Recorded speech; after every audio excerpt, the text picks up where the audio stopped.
And with me in studio, I have got Tim Kipchumba, who is an economic and public policy analyst, with me in a studio to help me unravel and discuss this. Tim, welcome to the program. Thank you for having me, Victor. I'm so sure you went through, if not all, but through the vetting process that took place yesterday, and of course you should be expecting more today.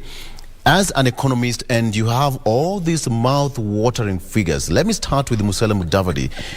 Net worth, 4 billion shillings. Duale, 851 million shillings. Justin Muturi, 700 million shillings. We have got Alfred Mutua saying that he's worth 420 million shillings. And finally, Alice Wahome, 298 million shillings. On the front page of The Standard, millionaires hustlers. On the front page of the Daily Nation, filthy rich hustlers. On the front page of the People Daily, hustler CS worth 6 billion shillings. All of them speaking almost the same thing. What do you make of this? What is your headline? I mean, to be fair to them, all of them are about 50 years. So yes. I expect that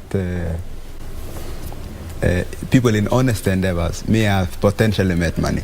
But the reality also is that I think it takes money to take power in this country. It takes money to be in position of power. But also, I think to be better to the president, there will be a few more CSs that are worth far much less. Probably 30, 40 million shillings, you know. But it's true. I mean, I think yesterday what we saw is just the initial stage of the number of cabinet secretaries that are likely to be richer. Musalia Mudavadi is 62 years old. He's been a minister since what? In his early 32. Yes. 32 years. Exactly right. And you know very well in this part of the world, owners of capital are most of the time owners of power. Okay, and somebody would argue as quote-unquote hustler, because on all the front pages there's a word hustler.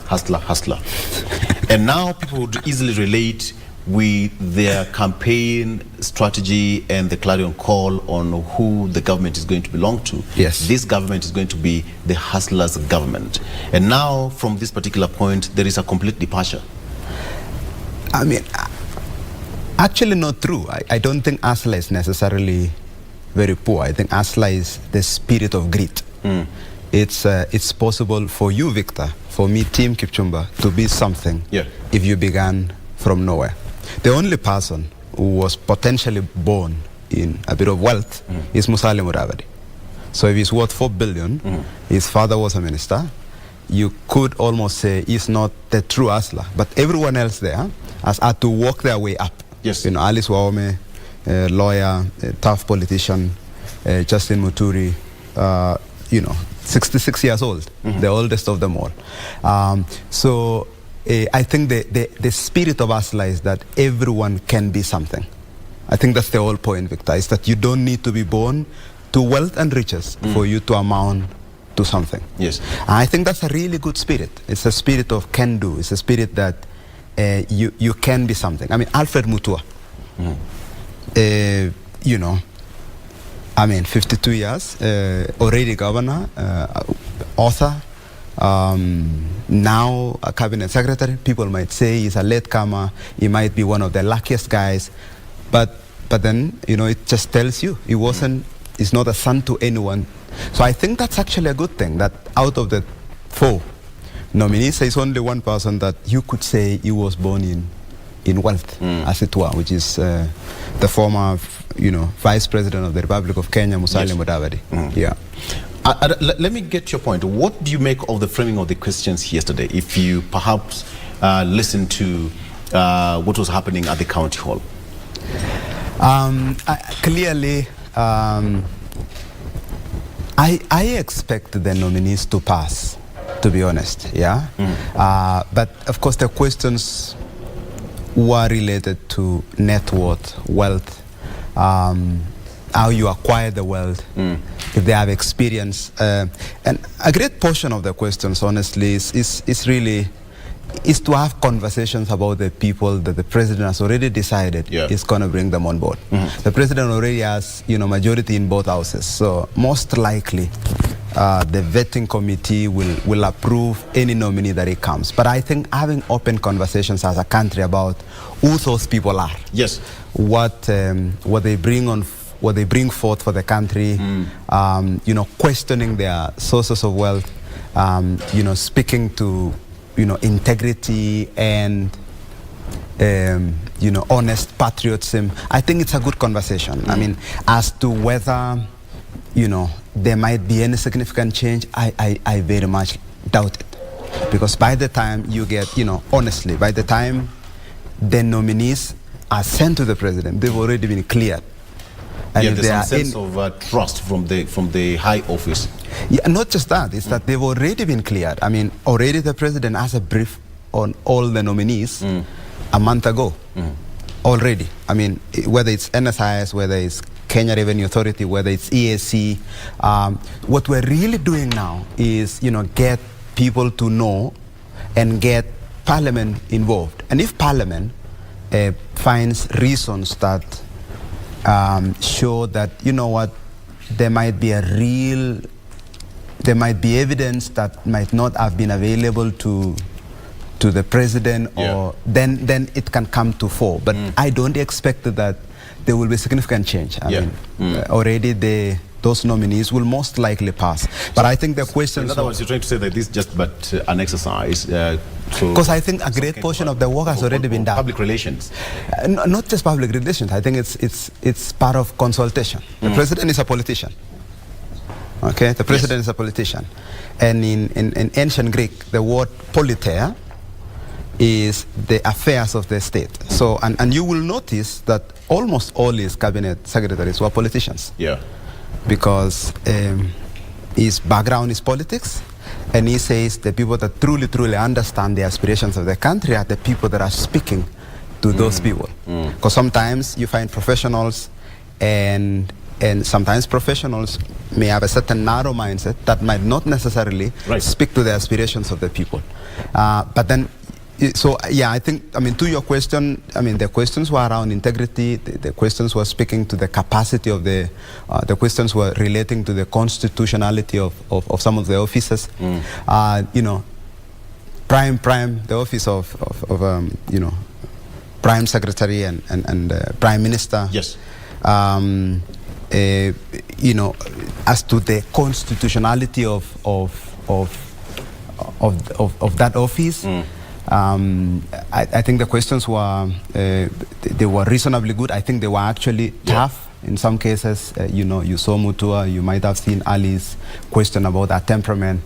So I think questions around temperament, questions around their integrity, questions around their patriotism, questions around. I think it's a good thing, and because the last thing also you want is you generally want the country to accept the people that will be of service to them. Exactly. So even if the president has decided, and there might be no case against each of them, you still need this process to go through. You still need Parliament to check on the executive and to check on the decision of the executive. And I think it's a good thing. I mean, on the last Parliament, one of the biggest letdown to the country was Parliament. Parliament did not play its rightful role as a check on the executive. And I'm hoping that in the... And perhaps that is why the president is now saying that he'll bring some kind of legislative changes to allow the cabinet secretaries now to appear on the floor of the House to answer questions from parliamentarians. I don't know how this would play out, because in the last Parliament, cabinet secretaries never used to appear in Parliament to answer questions. Good question. I think, to be fair, I think it can go either way, depending on how you look at it. So having cabinet secretary in Parliament may actually undermine the independence of the executive and Parliament. Okay? Because our system separates executive and Parliament. But, but then having them in Parliament allows the people of this country who have elected, members of Parliament and senators, for that matter, to do one thing, which is to at least check, because in the last, in the last cabinet we had cabinet ministers belittle legislators, belittle senators, and just more generally act as if Uta do. What are you gonna do? And I think that mix is a good thing. I think getting cabinet secretaries to take responsibility is a good thing. That's the reason it's actually having politicians to appear in front of other politicians, because then they are saying, we went to the people of this country with Asla Fund.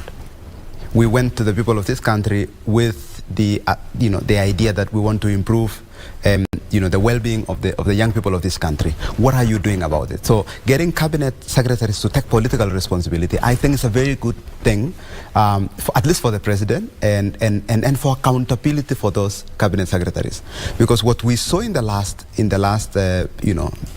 cabinet is that we just saw runaway cabinet secretaries who are not responsible to members of parliament, who couldn't care less what you thought, who just adopted the idea that, no, you know what, I don't care what you do.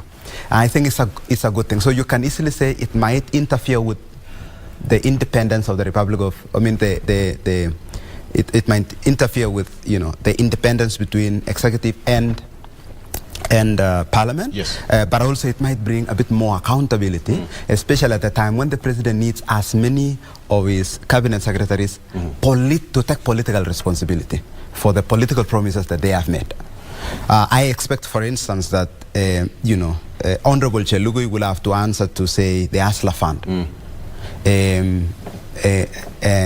I expect that Honorable Mutua will have to take political responsibility around what are we doing on the welfare of people out of this country. Yes. So I think it's a good thing. It might actually be a good thing for the country. The case of separation of power comes into play because now you have politicians who've been friends. They campaigned under the Kenya Kwanza umbrella. They are friends, and you'd want. The president has a mandate to deliver to Kenyans under his promise, the agenda, the manifesto of Kenya Kwanza. And the politicians that you're bringing on board who are going to carry the mantle of Kenya Kwanza are your friends. How are they going to bring that level of professionalism and friendship that will not interfere with the delivery of service to Kenyans? So, I mean, to be honest, the greatest endeavors are done among friends. All right, and sometimes it can even go other way. That's true. Yes. But the cabinet secretary job is a political job. It's the face of the ministry, guides policy in the direction that the president cares for. Yes. In this particular case, the president anchored his idea on, premised on all economics, all politics going down to the people that are downtrodden, that are hustlers. And premised everything around that. So agriculture, Asla Fund, everything is done on the basis that if we actually put money at the people at the bottom of the pyramid, there can be more opportunity for everyone. For that, you need politicians. You need people that can wade through parliament. You need people that can articulate that policy. You need people that can say, no. But you can't just measure GDP. You have to also measure the number of people that are getting gainfully employed. And so the fact that they are friends, they still have to take responsibility. There is something that I expected will change. I expected that the permanent secretaries, a number of them will be technocrats, will be technical in their fields, and the president will be demanding that they, even if they are politicians, they have to take technical responsibility for their ministries. And that is growing year on year by 6 million. Okay, you need people that are meeting those young people and realizing, you know what, the median age of the country is 18 years. There are more young people unemployed, and we need to have conversations. And I like that the cabinet secretaries in questions, particularly Honorable Musalia Mudavadi as well as Alfred Mutua, are beginning to realize that, you know what, we need other solutions to the unemployment crisis in the country. So we need to start looking at co-creation of wealth at the bottom of the pyramid using the Asla Fund, but we also need to look at the possibility of exporting talent out of the country, because right now, as we speak, the leading forex earner for the country is our young people abroad. Our young people abroad are sending us 450 billion Kenya shillings, or thereabout, $4 billion. But can you imagine Nigeria? Their foreign remittance is 2 times our Kenyan budget. Okay, $50 billion. Philippines is $32 billion. So it's like, I don't know, 3.5, 4 billion Kenyan shillings. So it's like several times, 1.5 times our Kenyan budget. So we need to really look, and so it's a good thing to have someone like, say, Musalia, who gets it. He says, you know what, our potential as a country in terms of foreign remittance is supposed to be 10 times more. Okay. Okay, even as you correct on that one, as you comment on that one, what is the gap between, there's a gap and a missing link between, as a policy expert, there is a link, a missing link or a gap between policy and action. And now this is where probably the president must be so keen on, because you'll have all the policies on paper, well laid out in your manifesto, in your agenda for the nation, but the real action to actualize this thing is where the problem is. Yeah. And the president, in his, in his clarion call, is it has to be done either way. Kenya is at a very bad spot, and each and every person working more so to the cabinet that is going to pick must work to actualize the policy of Kenya Kwanza. How do you think this 22-member team is going to turn around the policy of Kenya Kwanza to the realization of the president's dream? I think that's where the president might be right. By picking politicians that campaigned with him, that made hustlers around the country, that made promises with him. He's not picking people that don't understand the aspirations and the hopes of Kenyans. That is a very good thing already on its own, because if you pick people that are professionals, sometimes they don't carry the pain and the burden of the people of this country. You do need people that are meeting people, that are meeting mothers that are crying, that are meeting young people that are not going to school. I mean, every politician in this country. I'm now vying for Senate. I receive 100 applications every single day for young people that are looking for opportunities. Absolutely crazy. Okay? The phone can't stop ringing for young people. I mean, I went to Embobut the other day and I met this first-class student. He's finished doctoral science and he's waiting for a job. I met this young man. He cried on my shoulder and said, you know what, my sister has been unemployed. He comes from Keyo South. My sister has been unemployed for 4 years, but he has a first-class honors in biochemistry. Like, the cry for the people of this country is a cry that requires people that are meeting those people. Like, it's so easy to be in Nairobi and then you understand things without the touch that is required. Politicians, ironically, understand it. They understand that their phone constantly rings because someone has just had to be buried. Someone had to go to hospital and they must do something. And I mean, I come from a professional background, but I get it now. I get it. I've done 50, 60 meetings in the last 1 month preparing for my Senate candidature. And I see what I can't potentially have seen in the last 5 years. Right. What do I see? I see pain. I see mothers that are trying, they cry for parents, for their kids to go to school. And even when they go to school, they finish school and they now become a burden because they are not going to. And I think that's where the gap is to bridge the aspirations of Kenyans, okay, the aspirations of Kenyans and policy. That's so exactly what I'm talking about. And the action itself and policy actualization. And I think there's a lot of hope. I mean, by having politicians that understand their aspirations and at least the message that they sold to Kenyans, and then technical permanent secretaries, and then having someone like, say, Musalia Mudavadi coordinating, because we'd never had a coordinating function. As a matter of fact, that function is a delegated function from the presidency. Because the president is supposed to actually, in article, whether it's article 156, 132, 146 of the Constitution, one of the functions for the presidency, apart from chairing the cabinet, and is actually coordinating function. What the president is really saying is that I need Honorable Musalia Mudavadi to help me with that act of coordination. Exactly. And so there is actually no duplication of roles, because what happens is that the Honorable Rigathi will be president, second in president. It's actually part of the presidency. What the president is now doing is saying, I need a minister akin to a team leader that can help me coordinate, because you need to harmonize it. Eventually, the government has to speak to the aspirations of hustlers, but for that, you need harmonization. You need ministries speaking to each other. Let me give you an example. Go ahead. 1 million young people. We have about 6-7 million opportunities in first world countries. Canada has 1 million job opportunities today as we speak. Okay. Last year, Honorable Lugui and a team already set up an agreement to send 20,000 young people to Canada.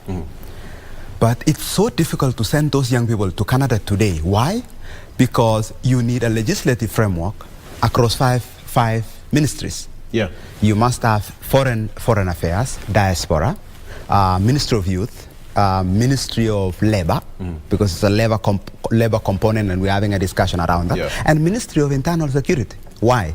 Because you have an immigration question. If you're going to send 1 million young people out of the country, you must do what? You must process 3,300 passports per day. You cannot have them queuing at Nyayo House. You need a legislative framework. You need a way to coordinate government ministries in a way that actually makes sense for you to achieve the aspiration. Otherwise, we now have shortage of labor. Can you imagine?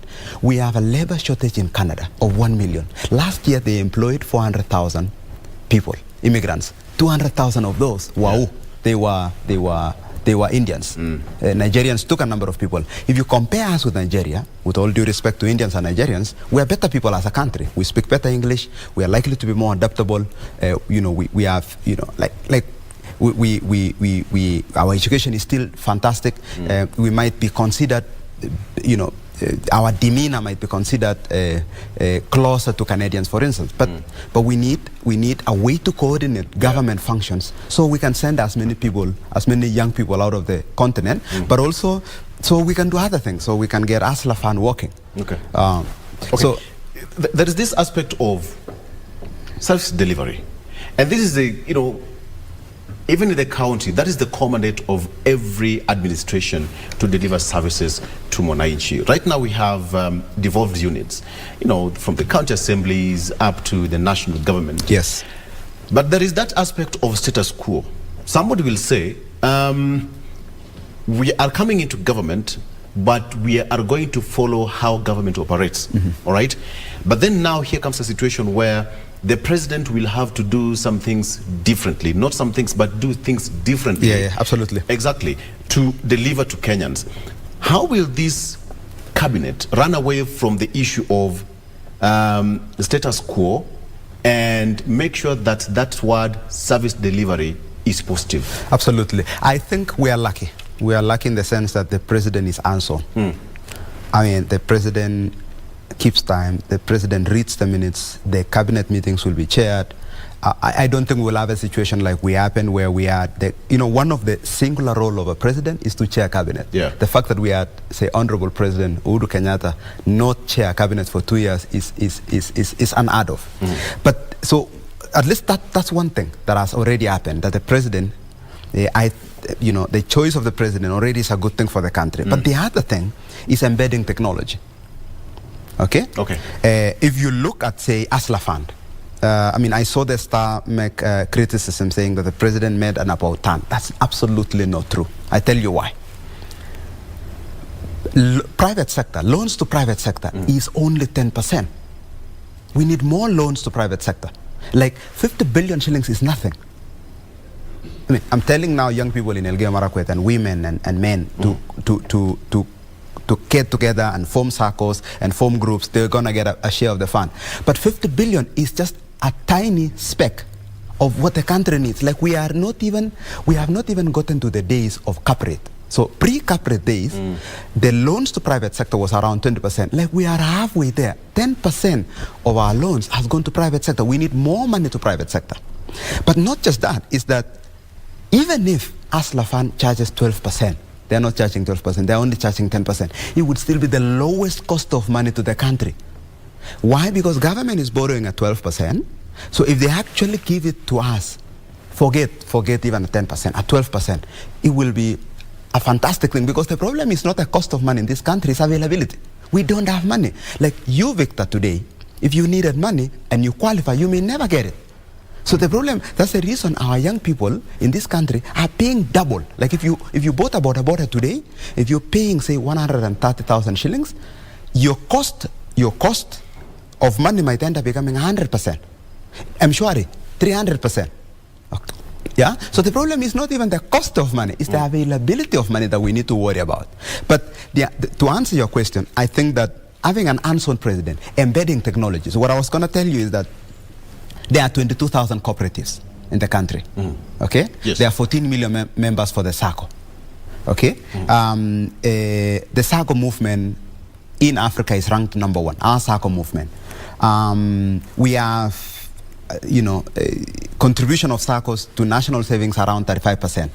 We need to embed technology in the way the ASLA fund is dispersed, because the only way you get service is you need money to reach, let's say, 14 million people. The only way the money can reach 14 million people is the same way M-Shwari today can easily disperse money. You need technology. We need to embed technology so that government gets us a 50 billion shillings, and then it's automatically dispersed to members who are already part of these 22,000 cooperatives. Otherwise, it would be impossible to even monitor. So I think anchoring a great portion of our service delivery on technology is a fantastic thing, because then it allows us to reach as many people as possible. So I think that the president getting technical permanent secretaries, getting technology working, getting being hands-on himself, getting technology working, getting politicians that are at least care for the aspirations of this country is already a great thing to achieve service delivery. Service delivery. So, and how are they going to run away from the status quo? I mean, it's government, so we can do how we want it, but how are they going to change so that they can adopt to the new system of governance quickly before you take a break? I think, embedding technology, I think getting the president to, having a president that is actually firm and decisive and demanding that, say, ambassadors, the ambassador that goes to Canada must get us a share, 10% share of the job opportunities that Canada needs. So that's 40,000 jobs. Yeah. So just demanding. I think that having a president that is just demanding that people do what they should do is already a great start, because that cascades. Because the everything cascades. Yeah. People take generally the tone of the leader, and I think having a decisive leader, having someone that is acting is a great start. Tim, let's take a break. When we come back, I still want us to talk about the issue of SDGs and how it's going to be capsuled in the Kenya Kwanza government, and how this administration is going to ensure that SDGs are achieved. Let's take a break. We'll be right back with Tim Kipchumba.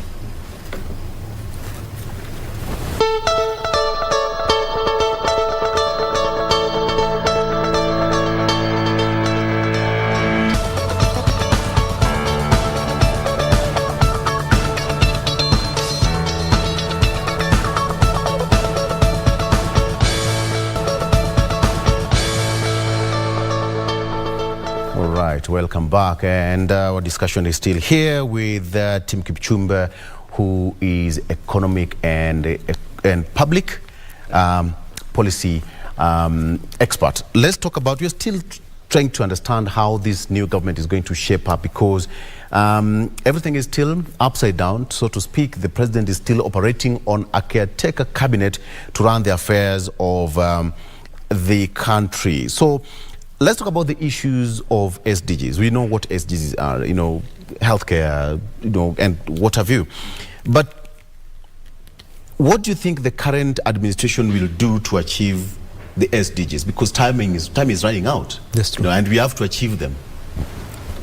I think they're already making significant progress. So, agriculture focus is already sorting SDG 1 and 2. So no anger, rather zero anger, no poverty. Yes. Because if you can, a bulk work of our people, 60% of our people rely predominantly on agriculture. Yes. We have good arable land. We need to give farmers all the support they need. So the subsidy is already a good start for SDG 1 and 2. SDG 8 is decent work. Okay, decent work. And ASLA fund is supposed to do that. Yeah. So getting finance and getting as many limitations as possible out of the way for people that are entrepreneurs or small business owners or Jua Kali sector or Boda Boda or Mama Mboga, will solve not just SDG 1 and 2, but also give people decent income and economic growth. The president is already pledging 100% renewable energy target, which we are very close there as a country. Actually, without doing anything, we're already number one globally, nearly number one globally in terms of renewable energy. Because our energy mix right now is predominantly hydro, geothermal, solar, wind. And wind, yes. Yeah, right. So we're already around close to 90%. So I think there are efforts to make sure that we can. I think there is still a lot of work that needs to be done around education, but I think there are already fundamental decisions being made around, at least by the presidency, around targeting the bottom of the pyramids. Because if you do that, if you can get more people just earning a decent income, you almost solve almost all the SDGs. Whether it's water and sanitation, the affordable housing agenda, the president has already committed that he will follow through Big Four agenda. That already sorts manufacturing, that sorts housing, that sorts affordable housing, manufacturing, healthcare. So that's already a good thing. So I think certainly there is still a lot more work to be done. But the biggest elephant in the room is food security.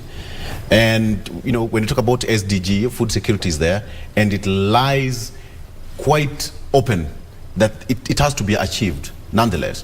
And you look at the situation where we are right now.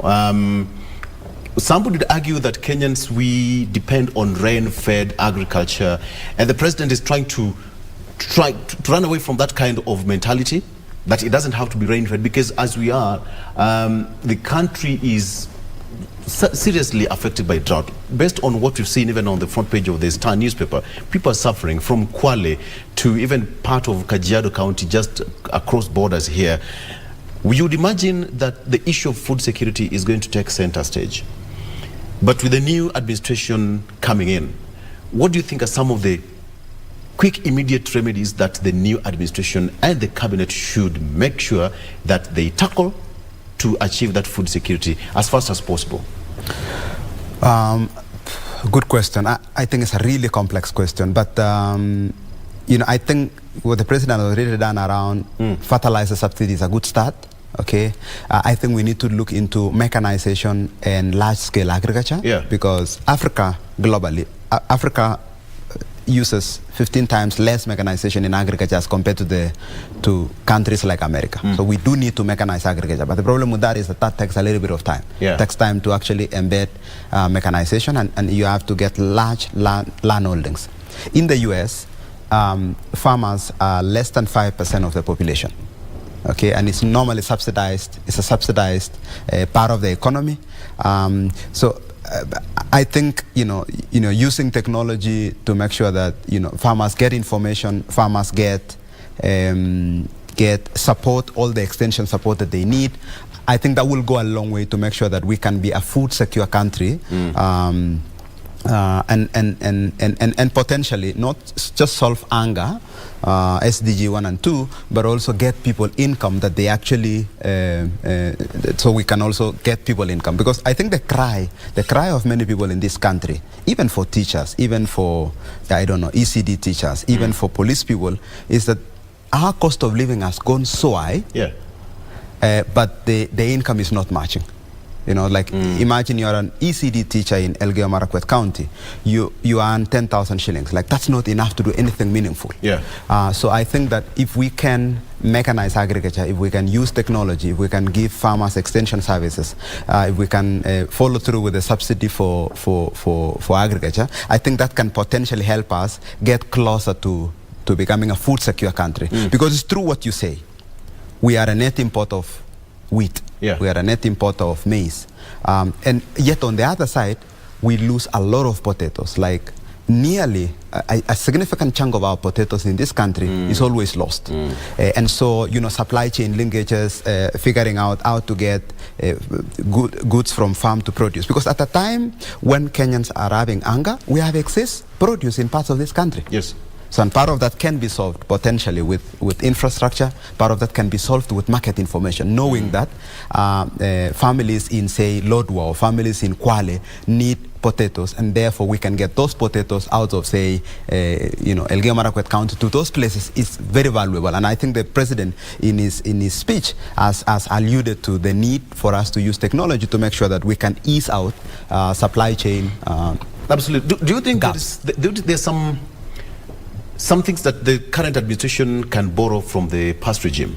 Because there is that aspect of undo to do, policy that each and every president or administration will always do. No, absolutely. Yes. I mean, I think the Vision 2030 will always be one of our founding documents for how to run the country. Yes, like a blueprint. Yes, exactly. Big Four, the president has already committed to Big Four. To be honest, I think it's just the urgency of action. I think what the new president will be saying is that I will follow through as many, Vision 2030, but with a focus, and when you listen to him, with a focus on ASLAs. But he's not really changing the architecture, the policy architecture for the country. He will be reorienting it so that as many people as possible at the bottom of the pyramid can participate. Right now, Victor, but young people are not participating in the wealth creation of this country, in the economic potential of the country. And the problem with that is that we are predominantly young people. Yeah. I mean, I am now 38, but I'm already older than many people in this country. and so getting more people participating, get more young people. Why are you trying to put yourself so old? Okay, go ahead. No, it's the truth. Is that we have a young population. I mean, the median age for the country is 18.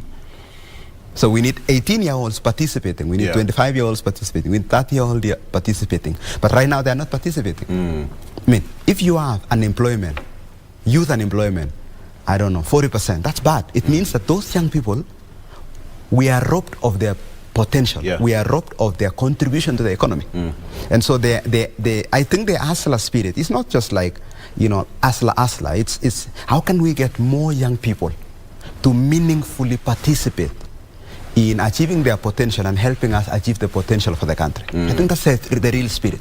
So how can we get people without big last names, without many means, without a lot of education, how can we get them to participate in the co-creation of their aspirations, of their own aspirations? And how is the cabinet, the new cabinet, going to hasten that?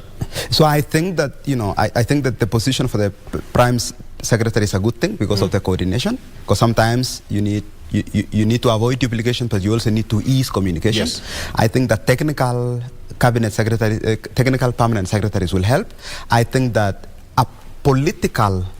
well-seasoned politicians that can navigate parliament, that can articulate, that can bargain, that can make their case, that at least have a firm understanding what the president wanted, because the president has aspirations.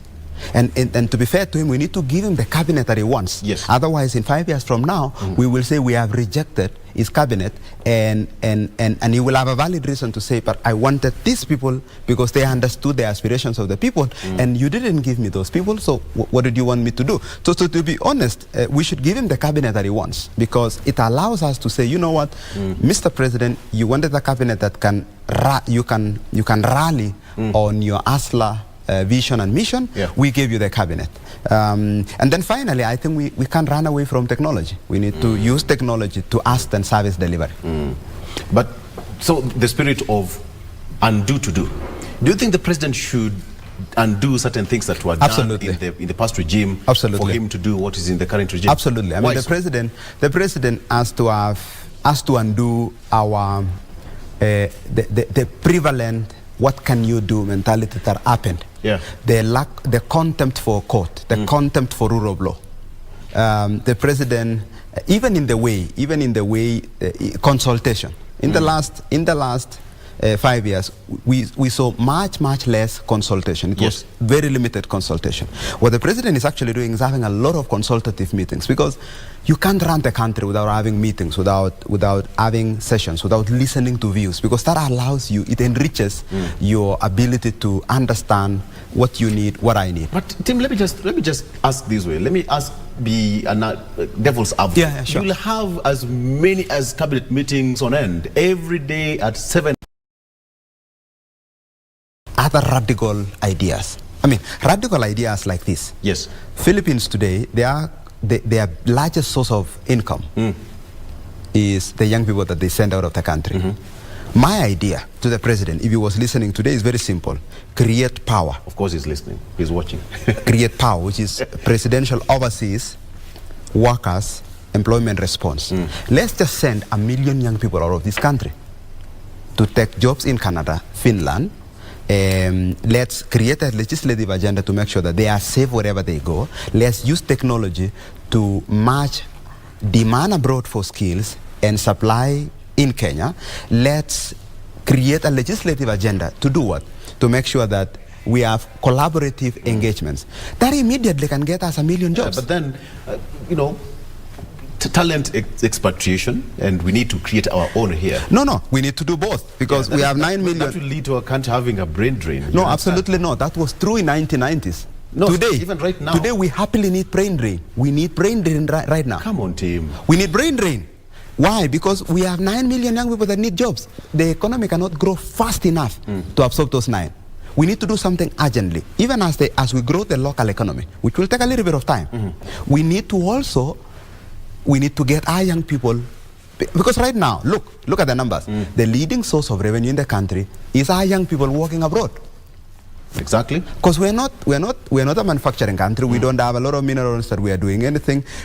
Our manufacturing contribution to the GDP is less than 10%. The only thing that is meaningfully changing our country is the capacity and the capabilities and the skills of our young people. We need to use that as a country. Philippines did that.